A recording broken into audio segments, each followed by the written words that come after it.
जयदेव जी को जो राजा उठा के लाए थे और सेवा आदि की थी, तो उनकी पत्नी ने प्रार्थना की कि जब महाराज यहां हैं तो उनकी पत्नी को भी, तो जयदेव जी की प्रिया पद्मावती जी को किंदु बिल्व नाम के आश्रम से लिवा लाए। तो रानी के समीप बैठी थी। कुछ ही दिन हुए थे तो सूचना गई कि रानी के भाई जो एक राजा थे वो पधार गए, तो उनकी जो अर्धांगिनी थी वो चिता में जलकर भस्म हो गई। तो पद्मावती जी से कहने लगी कि हमारी जो मातृपक्ष बड़ा तेजस्वी, देखो ना वो सती हो गई। उनका तुमको हमने बताया कि हमारे भाई राजा थे वो पधारे तो उनकी रानी सती हो गई, तुमने प्रशंसा क्यों नहीं की? जीवन भर उनके लिए जीवन धारण करके तड़पना ये बड़ी बात है। और प्रेम तो उसे कहते हैं, अगर प्राण ही निकलना है तो सुनते ही प्राण निकल जाएं। अपने प्यारे का विछोह सुना कि प्राण निकल गए। महाप्रभु हरिवंश चंद्र जी की जे भी ये रसिकों को सूचना मिली कि महाप्रभु अंतर्धान हो गए, तजे तिही छिन प्राण, दोबारा सांस नहीं आई। कितने ऐसे महापुरुष थे जे ही सुना कि महाप्रभु हितजू महाराज अंतर्ध्यान हो गए तो बस जो जैसी निष्प्राण हो गए। तजे तिही छिन प्राण, समय प्राण निकल। प्राण त्यागने के लिए कोई उपाय थोड़ी करना, प्राण प्यारे अंतर्ध्यान हो गए,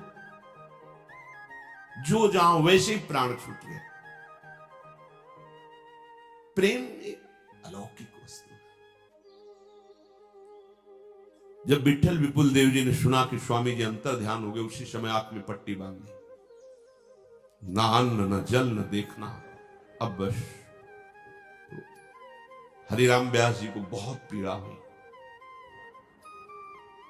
रास बिहारी से रास की रचना करवाई और गए और कहा चलो रास बिहारी जी आपको बुला रहे, आप चलो, कृपा करके चलो। रसिकों ने, बड़े रसिकों ने जब प्रार्थना की तो विठल विपुल देव जी आए रास बिहारी ने कहा देखो ना मुझे।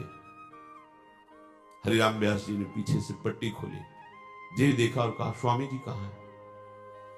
क्योंकि ललिता स्वरूप से स्वामी जी कहां है? तो किसी के मुख से निकल गया वो तो अंतर्ध्यान हो गए, फिर मेरा जीवन क्या? वही प्राण छूट गए। पद्मावती जी ने कहा प्रेम इसे कहते हैं, अपने प्यारे के वियोग की बात सुनते ही या तो प्राण निकल जाए या विषय विरह को धारण करके वो जीवन जिए, उसकी सराहना है। रानी को बहुत बुरा लगा कि हमारे भाई की पत्नी की बड़ाई ये नहीं सह सकती, क्योंकि वो इस बात से अपरिचित थी प्रेम से। तो उन्होंने कहा अच्छा, राजा से कहा हमारा सहयोग करो, मैं इनकी परीक्षा लेना चाहती हूं, आप स्वामी जी को लिवा जाए वन बिहार के लिए और वहां से सूचना भेजे सेवक के द्वारा कि स्वामी जी परम धाम को पधार गए, फिर देखते हैं इनकी हालत क्या होती है। ऐसा ही किया, सेवक भाग के आया। बहुत दुख की बात हो गई, स्वामी जी महाराज तो पधार गए, जयदेव जी नहीं, वो तो वन बिहार कर रहे हैं। एकदम मुस्कुराती हुई पद्मावती जी नहीं, वो पूर्ण स्वस्थ हैं और राजा के साथ भगवत वार्ता करते हुए वन बिहार कर रहे हैं। चुप। तो उनका आपको कैसे पता? बोले जब दूर हो तो वो तो हमारे नेत्रों के सामने प्रतिपल विलसते रहते, मुझे दिखाई दे रहा है मेरे प्रीतम तुम्हारे राजा के साथ भगवत वार्ता करते हुए वन बिहार कर रहे हैं। राजा ने कहा मान लो भारी अपराध बना, इनके साथ तुम ऐसा मजाक कर रहे हो, विनोद कर रहे हो। ये अब रानी का स्वभाव। फिर एक दिन कहा कि हमारी समझ में नहीं आया, एक बार आप बिल्कुल वैसी सीन बनाइए और भागती हुई वहां से कई लोग आवे और फिर ऐसा आया सोचना। तो कुछ समय व्यतीत होने के बाद भागते हुए लोग आए, स्वामी जी परम धाम पधार गए। पद्मावती ने सोचा कि परीक्षा लेना चाहती। हा प्राण, तत्काल शरीर छूट गया, बिल्कुल जो शव स्थिति वही पद्मावती। जांच कराई, अब तो सब घबरा गए। श्री जयदेव स्वामी से कहा कि अपराध बन गया ऐसा ऐसा, तो कोई बात नहीं। आए और अष्टपदी का गान, जो ही गान किया तो हा श्याम सुंदर उठ के बैठ गए। भगवत प्रेमी महापुरुष की स्थिति को साधारण कोई नहीं जान सकता। अगर हमारे हृदय में भगवत प्रेम है तो कुछ अनुमानता हम जान सकते हैं, अगर प्रेम नहीं है तो बिल्कुल नहीं जान सकते। और सब साधनों का सुंदर फल प्रेम है। प्रेम एक दिव्य वस्तु है।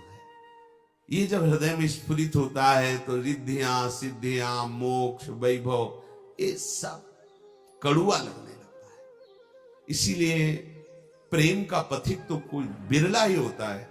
कोई भोगों की चाह करता है, कोई सिद्धियों का चमत्कार दिखाना चाहता है, कोई अपना कल्याण मोक्ष चाहता है। प्रेम तो कोई बिरला ही करता है। प्रेमी जनों को तो अपने प्रेमास्पद का स्मरण इतना प्यारा लगता है कि प्रभु भी आदेश कर दे तो नहीं भूल पाएगा। अगर प्रभु कर दे, कह दे कि तुम्हें हमारी कसम है, तुम हमारी याद न करना, तो वो ये कसम निर्वाह नहीं कर सकता। फिर और भोगों की तो बात ही जाने दो। उसको अपने प्रभु की चरण धूलि में लौटने में इतना सुख मिलता है जो परम पद में भी नहीं। देखो ना, अक्रूर जी जब आ रहे हैं कृष्ण बलराम जी को लेने के लिए, तो जे ही वो ब्रजमंडल में प्रवेश करते हैं तो जो वज्रंकुश से चिन्हित चरण चिन्ह को देखते कूद पड़े रथ से, लौट रहे हैं मेरे प्राण प्रीतम श्री कृष्ण के चरण चिन्ह। ऐसी प्रेम दशा हो रही कि सुखदेव जी कहते, परीक्षित समस्त साधनों का यही फल है कि जैसी इस समय अक्रूर जी की स्थिति है, ये स्थिति प्राप्त कर ली जाए। इसीलिए वृंदावन के रसिक जन प्रिया प्रीतम से भी यही मांगते हैं कि इसी धूल में हम लौटते हुए प्राण त्याग करें।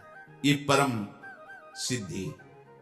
जय श्री भट्ट धूल धूसर तन, ये आप लाला बाबू जी ने तो गजब कर दिया। बड़े महान संत हुए हैं। लाला बाबू जी ने कहा, जब हमारा शरीर छूटे तो हमें कोई कांधे पे न ले, ये ब्रजभूमि है। मुझे घसीटते हुए मेरे शव को इस रथ से, ऐसे जैसे घसीट के लिए ऐसे, और उनकी आज्ञा के अनुसार कुछ दूर तक ऐसा किया गया, क्योंकि उनकी इच्छा थी मेरे शरीर को यहाँ